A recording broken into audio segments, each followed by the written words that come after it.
63%.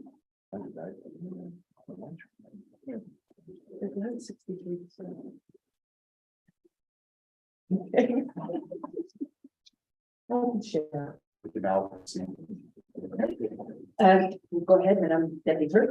Any mover and a seconder, please? Yeah. Councillor Kelly and Councillor.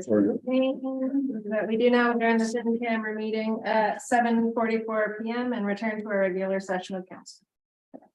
And thank you very much, and all in favor? Carried.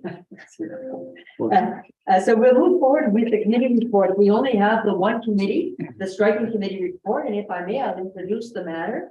We do have two resolutions this evening, and the first resolution pertains to, I know we had modified our board and committee policy, but with the applicants to put their names forward, we did have a franchise owner that it has a business in our community, but is not a resident of our community. We felt for the Economic Development Committee that this is an applicant we wanted to have on our committee. So the first resolution pertains to this. And if I may, I'll ask Madam Deputy Clerk to put it on the table so we can proceed with that one and move forward. And a mover and a seconder, please. Councillor Champagne and Deputy Mayor Ruegers. Whereas the striking committee recommended to council that the boards and committees policy be amended to allow local business owners who are not residents of the municipality to apply to sit on boards and committees. Be it hereby resolved that council approves of this recommendation. Any questions? Who's the business? It's Sam The quickie? from the Quickie. Oh, yeah. Yeah, for an example. Yeah, okay, sorry, I'm just trying to go through this. I'm sure that's a- Wait, wait. Yeah, if I could just mention what the dilemma we had was, you have a local business owner who applies to be on economic development, but as per our policy can't because they don't live here, but they've got a business. So we just felt it was an oversight of the policy that we've left out somebody who, why wouldn't you want a local business owner sitting on the committee? Yeah. So kind of our error, I guess, or an oversight when we drafted the policy. Any further questions? All in favor? They won't carry. Thank you so much. And so we had an excellent committee meeting. I would really like to thank the municipality for the work they did and the input that we received from citizens with their names forward. And so I suggest that Madam Deputy Clerk put forward the resolution, and we'll probably make a few amendments. I think we've had a few changes. I'm not sure if you have those. Okay, go ahead. I have a mover and a seconder, please. Councillor Champagne and Deputy Mayor Ruegers. Whereas the striking committee recommended to council the following residents to sit on the boards and committees for the municipality of East Ferris as follows. The library board, Lisa Dupuy, Joyce Eppinger, Christine Jolly, Donna St. Martin. Economic Development Committee, Dean Demers, John O'Rourke, Sam Singh, Stephanie St. Louis. Recreation, Parks and Culture, Jesse Perron, Wendy St. Denis, Michelle St. Ange. Planning Advisory Committee and Committee of Adjustment, Steve Austin, Bill Boak, Frank Corbeil, and Tara Michelville and John Simmons. Be it hereby resolved that council approves of this recommendation. And so before voting, just a few comments. You'll see on the public information that was included in our agenda package. There was Nick Brazzo that had also put his name forward and had been recommended by the striking committee, but he has since accepted to sit on the board of Seniors Villa. So we'll see that this evening as well in our correspondence that he's a member of that particular board. And so the municipality has already put out a notice seeking a replacement for that particular committee. We also have from the Police Services Board, Tim Shepherd. We since have had further information that he is acting as our community emergency management coordinator. And so as a result of that, he can hold the two positions. So that has been discussed with Mr. Shepherd, and he's going for the CEMC position. So we will now be putting out an ad for requesting candidates for the Police Services Board. There was another applicant that we had received an application from, but through the process, this was as I will be sitting on the beautification committee, was felt that this applicant might be better suited to help us out in that particular area. So it was recommended that we not accept her name for the committee, but rather redirect her interest towards the working committee, which she has accepted to do. So I'm very delighted with that. So we're going to be announcing now for two further replacements. Who's this person? But since we've not yet finalized Oh, the okay. terms and conditions of that committee, I don't think it's, I'm not yet public. Okay. It'll come to us in January. A very good person. Any further comments or questions? All in favor? C'est bon, Carrie, thank you so much. So we move forward now to, well, I'll just go from the agenda here, sorry. Departmental reports, speed, limit reduction for, did you want to comment on that, Monsieur? Sure, Mayor. Wait. Well, I'm going to take care of it this evening for him, so. As council can recall, at the last meeting, we brought forward the report for speed limit reductions or posted speed limit reductions to several roads, but at the time we had said we didn't do proper consultation for Gilmet Road. So, as stated in the report, letters were issued to anyone that had lived on a road that branched off of Gilmet Road, basically. The information did come back from the residents, so we had a fairly good term, almost 15% of respondents. And nothing really changed in terms of the final outcome. They're more in favor of reduction from 50 kilometers to 40 kilometers an hour on Gilmet Road. So that's what's being recommended. So one thing our engineer had mentioned as well, that if you looked at the technical standards, Gilmet Road would be a 50 kilometer, but based on what the residents like public input, it's 40. So that's why he was recommending that. Any questions of the report before we proceed with the report, the motion? Okay, that'd be great. Mover and seconder, please. Counselor Kelly and Counselor Trahan.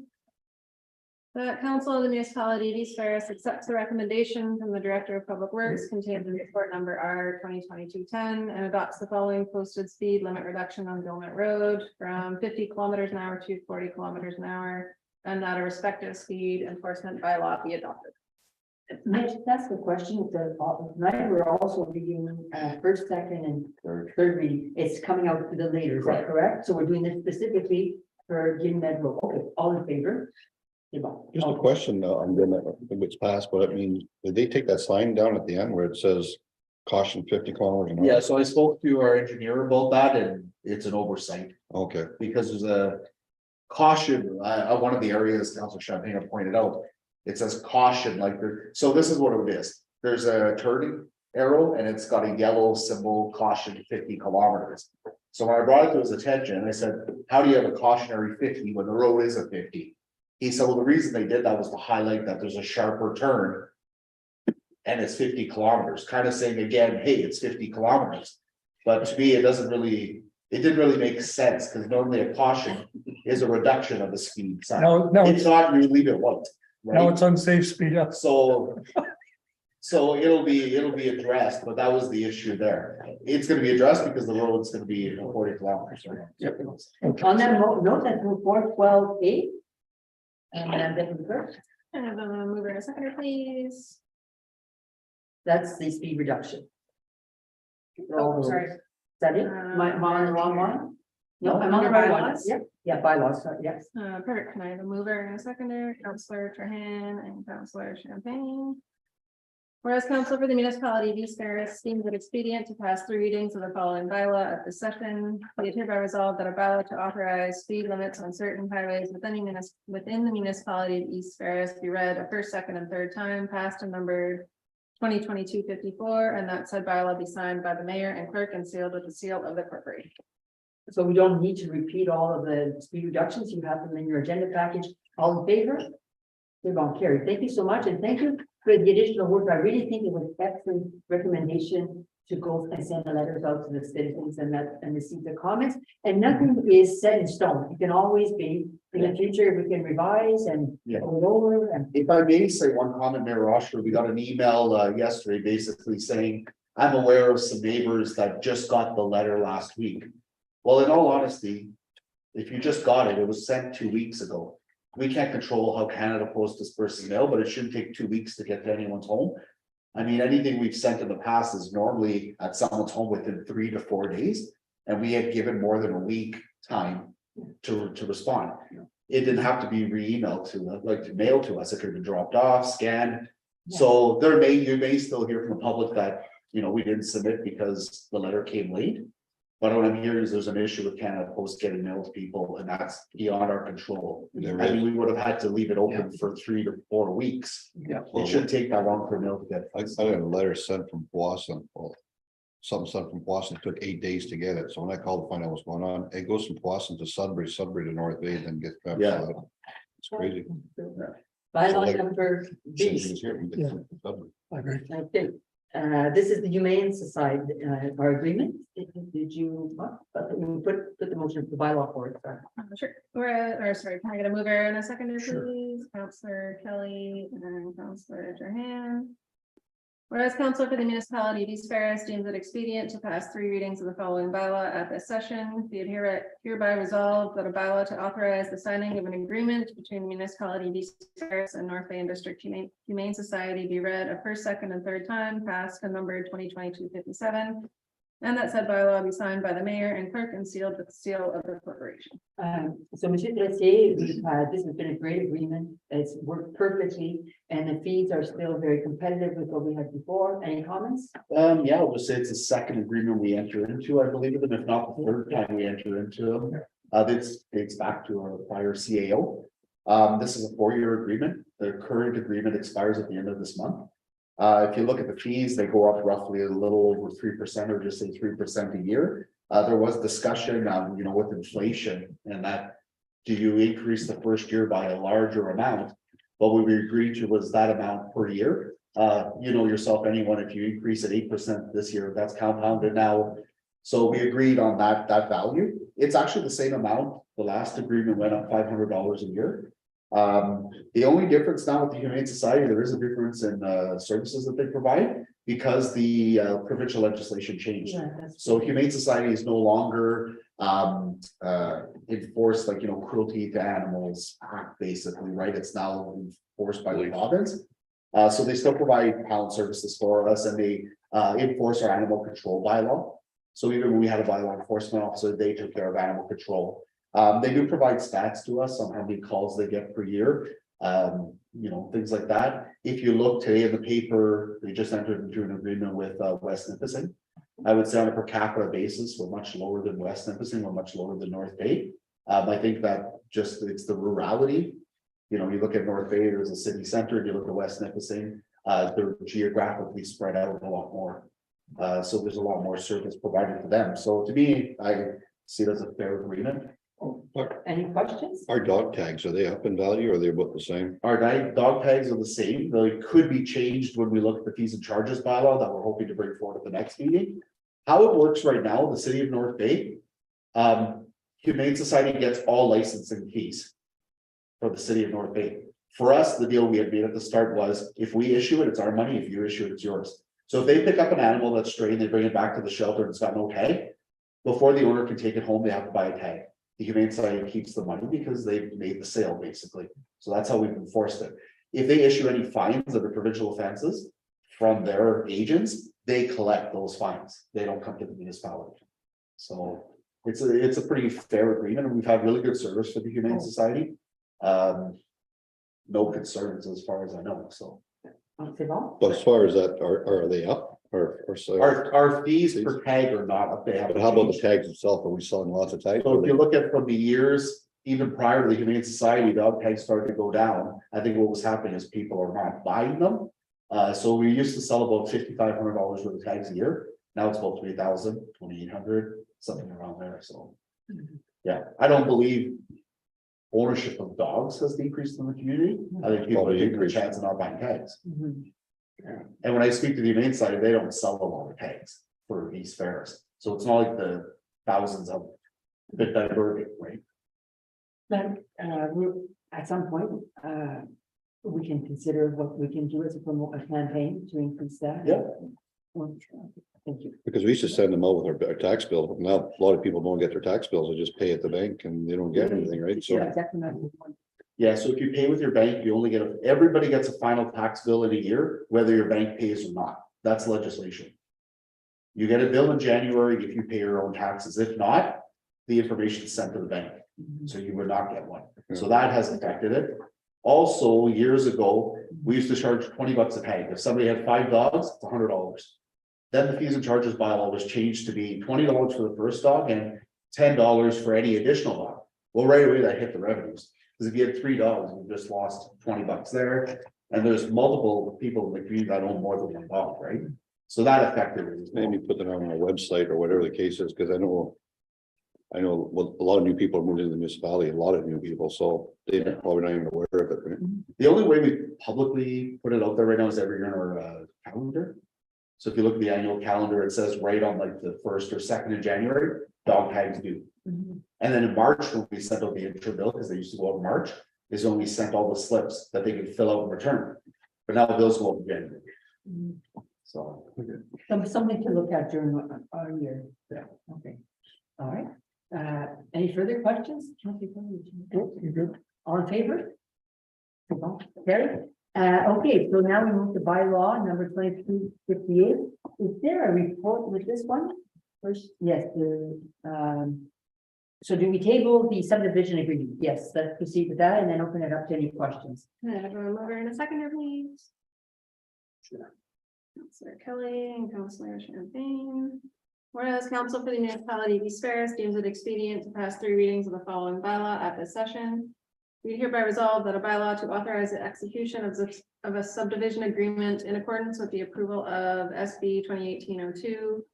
1851477 Ontario Inc. be read a first, second, and third time, passed and numbered 2022-58, and that said bylaw be signed by the mayor and clerk and sealed with the seal of the corporation.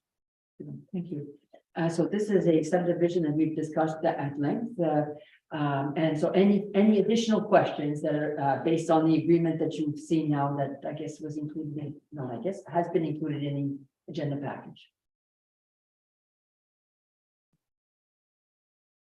If I can make a comment, Mayor Rochford, this agreement's also gone to our solicitor for comment. So Greg received comments from David Germain, and we've taken those into account. Information went back to the developer or the representative of the developer to take those comments into consideration. So Does that change in any way what we're going to vote on this evening, or should no, we this is the defer? final copy. This is the final copy with those comments that has Yes. been So the incorporated. draft agreement was sent to our solicitor. Right, He provided comments, Greg took them into account, worked with the developer to get to this final agreement. I see. Okay, okay. We, Councilor.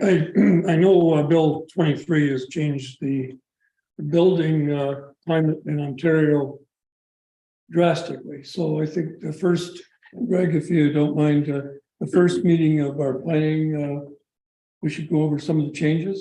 Maybe put it in writing, give everybody a copy so they understand, because we're going to be handcuffed as to what we can say no to, quite frankly. Because it's the Fast Building Act of Ontario. They want 50,000 homes and they're determined to push them through because what's gone on is to do with the conservation authorities as well. Right. They've been given a lot of power. They've taken more power than they were given, quite frankly. And they've been pushing through. They've been holding up a lot of progress in Southern Ontario. Right. But once again, it's one brush covers it all. So it's going to be a major issue that we'll be dealing with at the planning board. But to your point there, Councilor Kelly, like this evening in our correspondence, we see their resolutions by City of Toronto, a couple of them. Yep. I mean, they were just ignored. And so they've got to move forward and pass the resolution.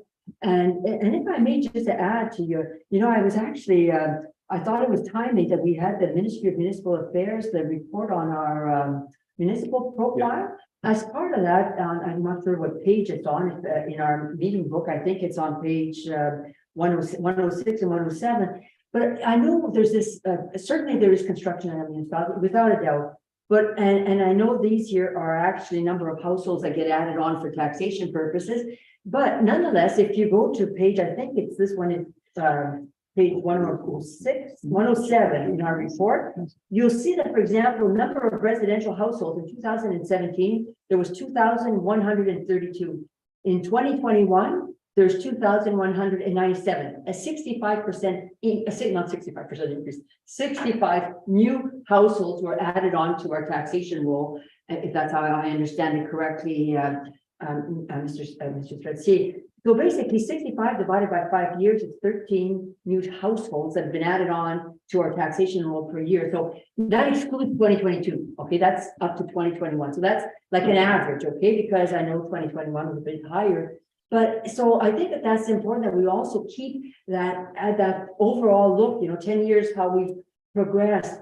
And I'm always mindful, I know just because we had that exchange, and maybe I just maybe another point to make as well. When you look at that report, for example, you look at the population of these fairs, like I was very surprised when the 2021 census report came out. I was for sure that we had surpassed the 5,000 target, or mark in terms of population, but we didn't. And so you see here, for example, that in 2017, we are at 4,862 citizens.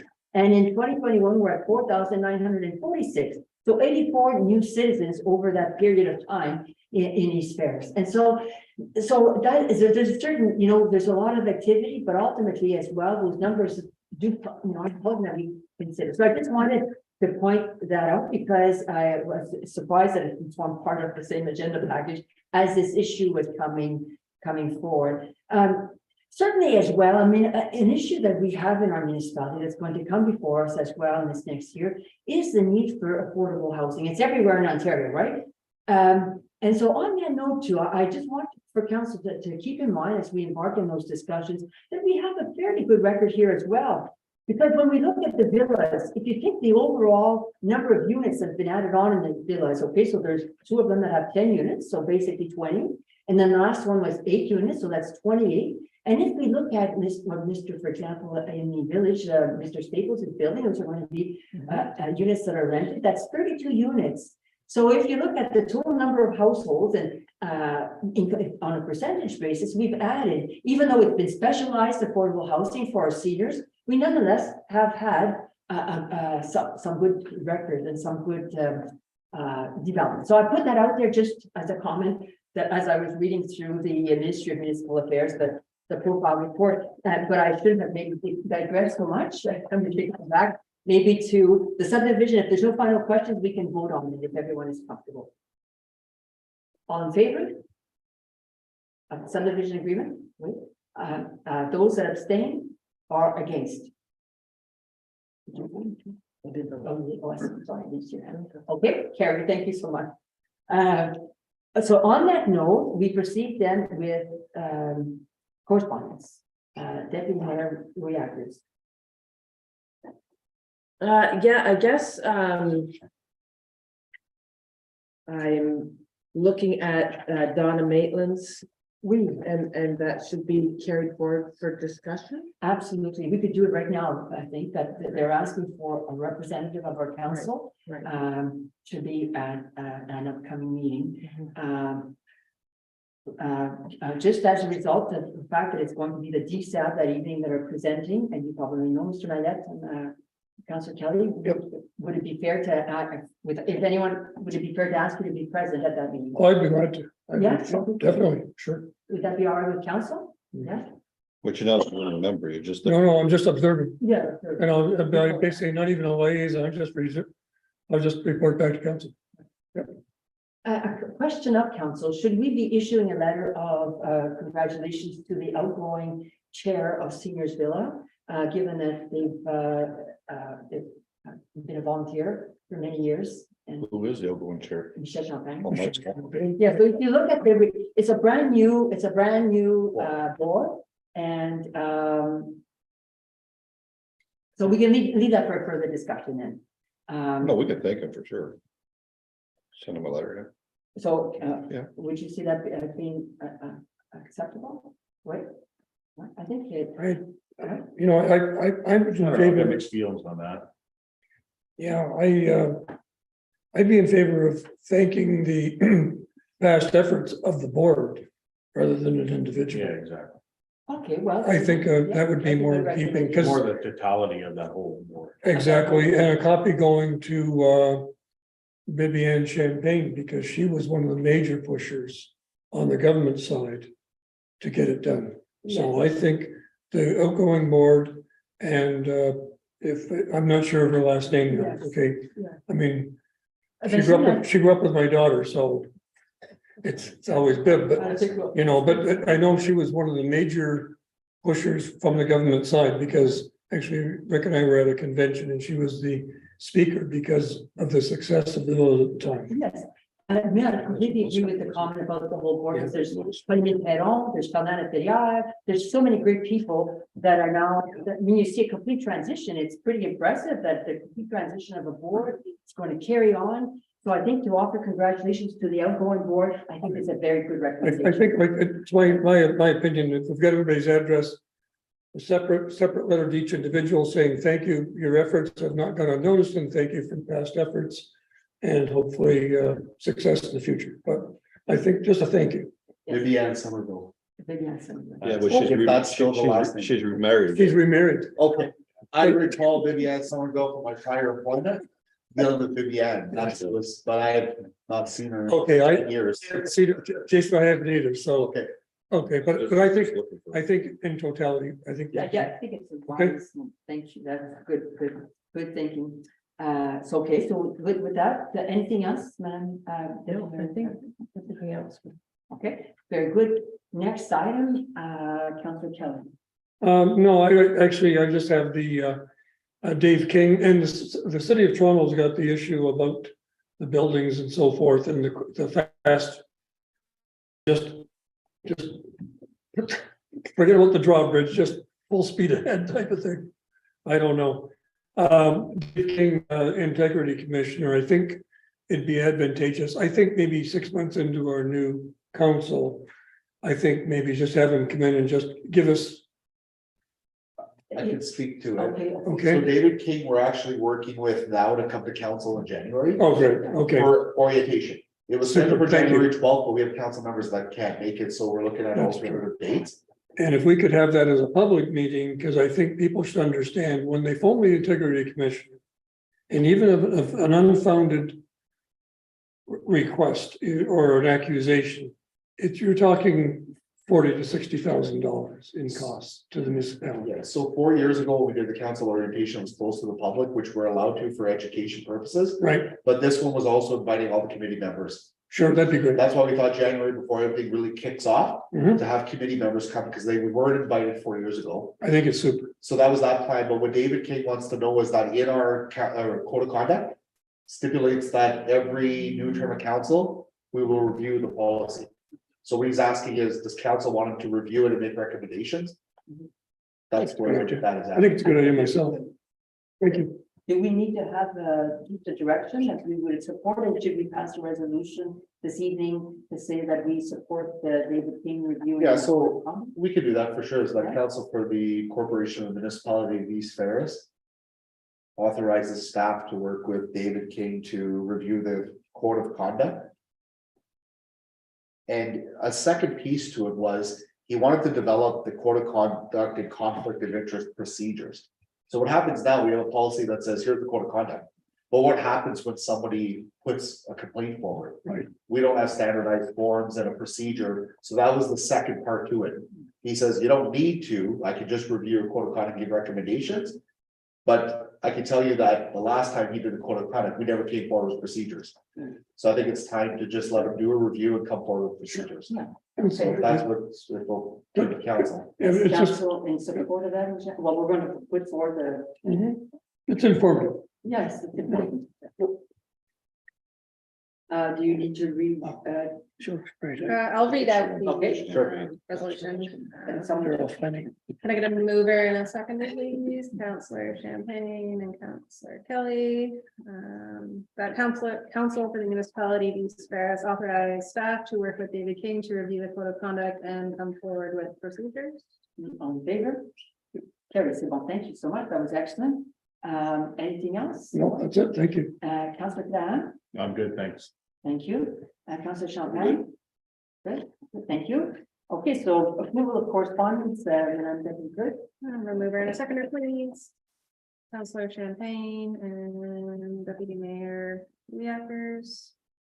The council approved the correspondence and information as circulated with the agenda of December 13th, 2022. On favor? Bon, Carrie, thank you so much. Action items, can we just move on to correspondence? Pebble Beach aggregate, just a quick word to mention that this matter was reviewed in camera by council. And council provided direction to staff to prepare a letter of response to the applicant. So it was a good discussion. So thank you very much, council, for that. And we will proceed now with item 15. Approval of accounts payable. Mover and a seconder, please. Counselor Trahan and Counselor Kelly. That council approved the general accounts for the municipality of East Ferris as indicated in the check register dated December 13th, 2022, in the amount of $812,834.87. All in favor? They won't carry. Other business, there being, Councilor Kelly. Just one comment, if I may. New business. I know we have committees and boards, and that's great, but it is a formalization of the report. And that's super. So what I'm going to suggest is, and I'll flesh this out as we go along in the meetings, is that if a committee or a board is thinking of going in a certain direction and it's informal, it'd be nice if we would share, whoever our council representative is on that committee or board would share it with staff, senior staff, and the rest of council, so that there's not blindsided saying, oh, so what's going on with there? Well, like, for example, the medical center, we were constantly upgrading people and updating people on what was going on, but we kept council involved as well, as our senior staff kept us involved with the new offices. So if we're thinking of something like, and I know Parks and Rec, for instance, we've got this going on and that, we've just got a grant and so forth. Just nothing formal, just an update. Here's what's going on, and here's what, Warren, we're gonna have a lot of issues with Greg Curtin. As a member of our staff that we report to and depend on for, it's going to be really contentious, and it has been in the last 4 years. So just saying, hey, here's what's going on, and people are starting to understand what we can do and what we're basically handcuffed with the fast homes building deal. So I would just like more sharing, informal communications. Thank you, but I'll flesh it out as we go ahead. Thank you. Well, thank you. My communications is essential. I know we always have long meetings. I'm always concerned with that, but I do believe that it is important, and so well said. On that note, we are ready for the confirmatory bylaw. Mover and a seconder, please. Counselor Champagne and Counselor Trahan, whereas council for the municipality of East Ferris deems it expedient to pass 3 readings of the following bylaw at this session. We hereby resolve that a bylaw to confirm the proceedings of council from November 22nd to December 13th, 2022 be read a first, second, and third time, passed and numbered 2022-58, and that said bylaw be signed by the mayor and clerk and sealed with the seal of the corporation. All in favor? Carried. Okay, adjournment. Mover and seconder. So is this definitely our last meeting in this place? No, on Thursday we meet here. On I'll Thursday. second. Council meeting. Sorry, yes, I apologize, yes. Moved by Councilor Champagne, seconded by Deputy Mayor Rickers, that we do now adjourn at 8:17 p.m.